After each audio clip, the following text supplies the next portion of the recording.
Hello and welcome to this month's Maggie Moment. I want to have a little chat about forgetful boys.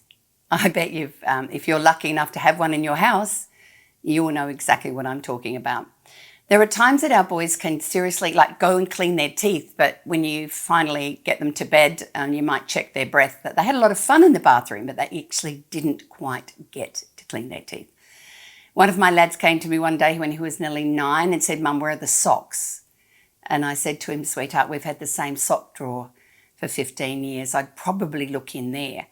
There were times they forget clothes, they forget to put their hat on, they forget block out on a hot day, you name it, they'll forget it.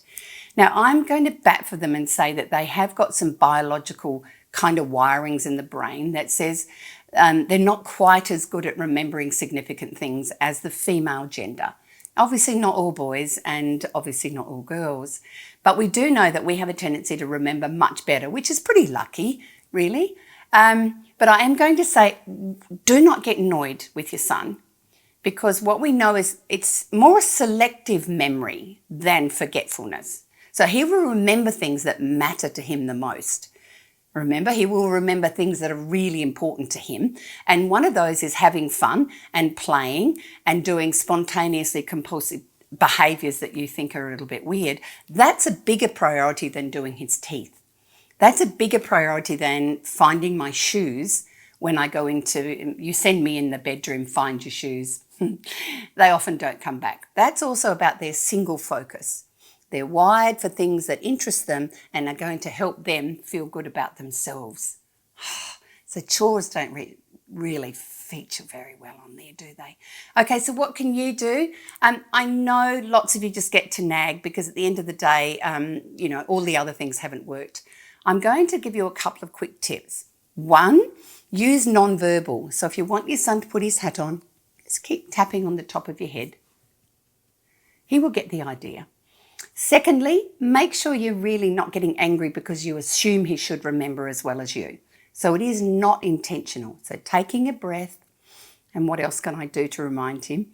Putting things in similar places, familiar places, so that he'll know, even though he's still going to forget, can be really helpful. Some visual cues can also be helpful around the home. And then the last one is, please don't get too crabby with him around these things. Make it a light thing. Because I found that even with very grown men and the good man I live with, some days his memory still is a little bit tricky. But I've learnt to live with it because I've got a really good memory. So can you see, once again, getting frustrated, getting angry at boys will make them feel much less connected to you. It will make them feel stressed, and stress means we don't remember either. So keeping it a light, jolly reminder, pat them on the back. Have you got your lunchbox in your bag? Yep, pat them on the head, the shoulder, connect with them, then direct them is much better than trying to call out to them as well. So forgetfulness can be a problem in your home with your boys. And I'm going to throw one thing in. It gets a little bit worse in early adolescence when the brain does some pruning. So be prepared for that and meet him with a beautiful, big, loving heart. And that's all from me today.